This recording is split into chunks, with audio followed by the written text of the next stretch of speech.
কাঞ্চনজঙ্ঘা এক্সপ্রেসের অ্যাক্সিডেন্টের ঘটনা জানে না এমন মনে হয় খুব কম লোকই আছে এখনো অবধি।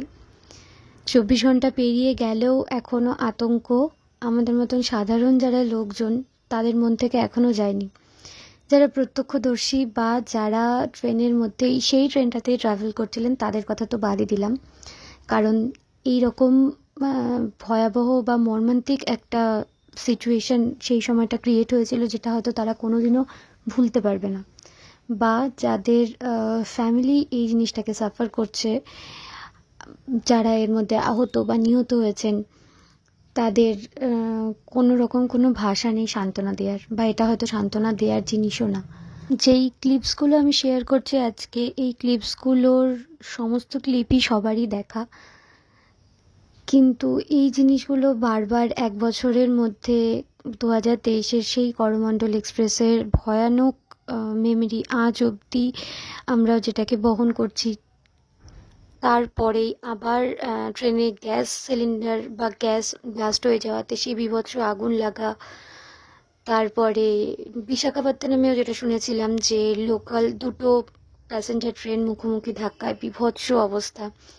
তারপরে বছর ঘুরতে না ঘুরতেই আবার উত্তরবঙ্গে মানে আমাদের এদিকে এই রকম বীভৎস একটা ট্রেন অ্যাক্সিডেন্ট।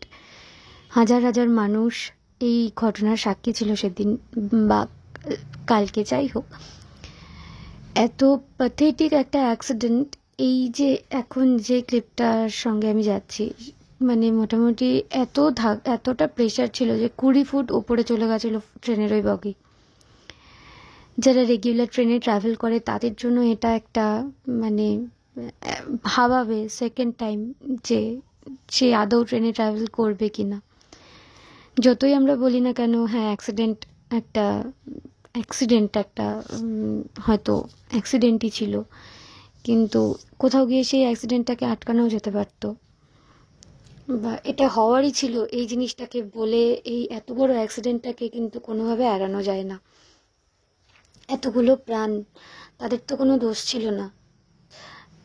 সব থেকে বড় কথা, যিনি চালাচ্ছিলেন তিনিও তো সজ্ঞানে কখনো হয়তো চাইবেন না যে এতগুলো প্যাসেঞ্জার বা তার নিজের জীবনেরই ক্ষতি হোক।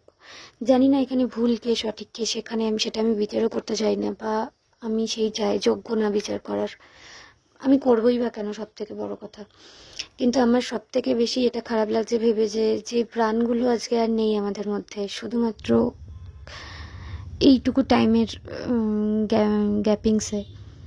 কত আকাঙ্ক্ষা, কত ইচ্ছে তাদের মনে হয়তো ছিল পূরণ করার, সেগুলো আর কিছুই হলো না।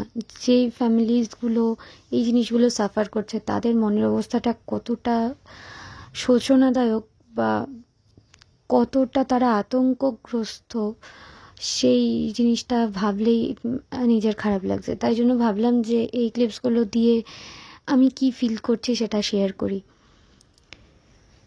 প্রচণ্ড রকম খারাপ একটা এক্সপিরিয়েন্স। আমরা তো রেগুলারলি মোটামুটি ট্রেনে ট্রাভেল করি। আমি তো স্পেশালি প্রত্যেক 3 মান্থসে বা 2 মান্থসে বা 1 মান্থসের গ্যাপিংসেও আমি যাতায়াত করি, এরকমও হয়েছে। কিন্তু ট্রেনে ট্রাভেল করা তো একটা বীভৎসজনক একটা ভয় আমার মনেও দাঁড়িয়ে গেল। এমনি তো কখনো কোনো সময় আমি তো নিউ কুচবিহার থেকে ট্রাভেল করি কলকাতা অবধি বা শিয়ালদা অবধি, হাওড়া অবধি, যেখানেই যাই না কেন। 3 মাস আগেও কখনো ট্রেনের টিকিট পাওয়া যায় না, 4 মাস আগেও পাওয়া যায় না, 1 বছর আগে ট্রেনের টিকিট কাটলেও টিকিট অ্যাভেলেবেল থাকে না, ওয়েটিংয়ে থাকে, আরএসিতে থাকে, এইসব ব্যাপার। আর স্লিপার ক্লাসের এখন যে অবস্থা, স্লিপার ক্লাসে তো ট্রেনের টিকিট কখনোই পাওয়া যায় না। ইভেনচুয়ালি এসি স্লিপার বা এসিতে, থার্ড এসিতে যখন যাতায়াত করি সেটাতেও টিকিটের সাংঘাতিক অবস্থা। তৎকালে তো 3 ডবল টাকা দিয়ে ট্রেনের টিকিট কাটতে হয়। ট্রেনের এত কস্ট, এত রকম অসুবিধে, তারপরে যদি এত কিছু মেনেও যারা ট্রেনে ট্রাভেল করছিলেন, এই কালকের ঘটনাটা রিলেট করতে পারছি যে ট্রেনের পরিষেবার কোথাও গিয়ে খামতি, বা সেই জায়গাটা থেকে আমি একটা সাধারণ মানুষ হয়ে আমি তো আমি এত দূর থেকে ভাবছি যে আমি আবার ট্রেনে ট্রাভেল করবো কিনা। তাহলে যেই ফ্যামিলিসগুলো সাফার করছে, ছোট বাচ্চা, বয়স্ক, বৃদ্ধারা ছিলেন, এমনকি আমি একটা ইন্টারভিউতেও দেখেছি যে 7 মান্থস আর একজন প্রেগনেন্ট ওমেন ছিল, তারও মানে তিনি পড়ে গেছিলেন এই ট্রেনের ধাক্কায়। তার এগেনস্টে কী স্টেপ নেওয়া হয়েছে বা কী, হয়তো বাইরে থেকে তার দেখা যাচ্ছে না যে কিছু প্রবলেম হয়েছে কিনা, কিন্তু যদি ইন্টারনালি কিছু প্রবলেম হয় তাহলে তার দায়টা কে নেবে? কারণ তারা তো আহতও না নিহতও না। তাহলে সেই 2.5 লাখ টাকা বা 50,000 টাকা কোনোটাই তো তিনি ডিজার্ভ করেন না, এটাই তো বোঝা যায়। যাই হোক, আমি হয়তো একটু বেশি বলে ফেলছি বা এটার এগেনস্টে অনেক কন্ট্রোভার্সি, বা এখন তো সোশ্যাল মিডিয়াতে কিছু পোস্ট করা যায় না, নিজের একটা স্টেটমেন্ট রাখা যায় না, কারণ সব দিক থেকেই পলিটিক্যাল ইস্যু, যাই কিছু শেয়ার করা যায় না কেন, যেই কিছু না কিছু তার এগেনস্টে গিয়ে লোক এটা ওটা সেটা বলতেই থাকে। তো এটাও পোস্ট করছি।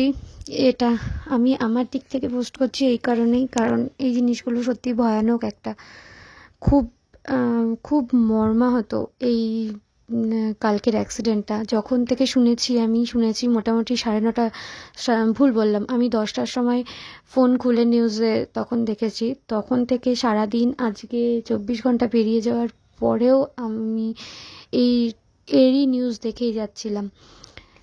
তারপরে ভাবলাম যে না, আমি কিছু একটু বলি, যেটা হয়তো আমার মতনও কেউ আছে যারা রিলেট করতে পারবে আমার কথাগুলো।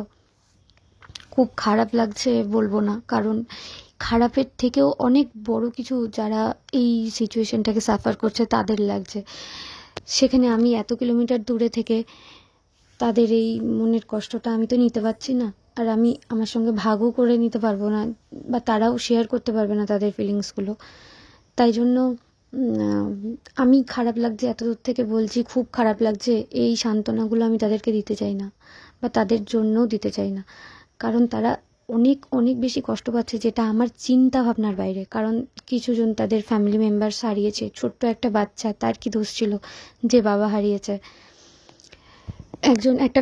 আমি আরও একটা ইন্টারভিউতে দেখলাম যে স্নেহা নাম সম্ভবত সেই ছোট্ট ফুটফুটে একটা বাচ্চা মেয়ে, তার কি দোষ ছিল? শুধু ট্রেনে ওঠা, সে বাড়ি ফিরছিল। এতগুলো মানুষের জীবনের দায়। এই করমণ্ডল এক্সপ্রেসে 300 জন মতন মারা গিয়েছিলেন, আর অজস্র মানুষ আজ অবধি হয়তো আহত, সেই ট্রমাটাইজড। তারা কি করে ওভারকাম করছে আমি জানি না, বা আমার সত্যি কথা আমার জানার মানে আমি সেই পর্যায়ে পড়ি না যে আমি তাদের কষ্টটাকে নিতে পারবো, কারণ তারা বিয়ন্ড এইসবগুলো ফিল করছে। আর 1 বছর যেতে না যেতেই আবার এই সেম দুর্ঘটনা। ট্রেনটা পুরো, আমি যা দেখলাম ক্লিপসগুলো, ট্রেনটা পুরো প্লাস্টিকের খেলনার মতন পুরো তুবড়ে গেছে। কিছু বলার ভাষা নেই, জাস্ট